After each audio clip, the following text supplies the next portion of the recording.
At Christmas, I made the point, you probably don't remember this, but I said we're not just forgiven by Christ. Don't limit the power of what Jesus did to merely forgiveness. He saved us. That's a big difference. Why? Because forgiveness evens the score. It settles things. If you do something mean to me and I forgive you, what am I saying? We're good now. Everything's clean. We're all fine. But then if you go out tomorrow and do something mean to me, guess what? I'm going to have to forgive you again. You have a clean slate when you're forgiven, but then you either add to it with merit or you subtract from it with your faults. I feel like I'm not communicating this well. If you, yes? Okay, all right, good. Well, one person thinks I've got it. All of you people are staring at me like I'm an idiot. All right, get this. Okay, you've got this. You do something bad. You punch my dog, which actually I wouldn't be upset about that. You punch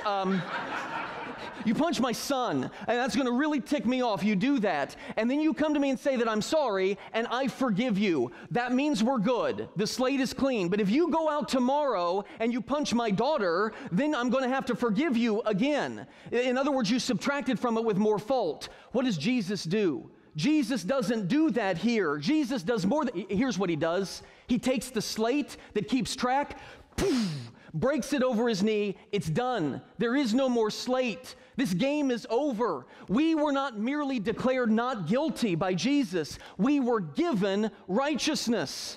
Woo! That's unbelievable. We are given righteousness by the Father. The King doesn't just pardon you and take you off death row. If the King does that and you're off death row and you go out and commit another offense, whoop, you're right back on death row. No, that's not what Jesus does. He takes you off death row and then puts a crown on your head, a scepter in your hand, and makes you heir to the kingdom as a prince. That's what he's done on the cross. That's the righteousness of God, and that's what motivates us to live by faith.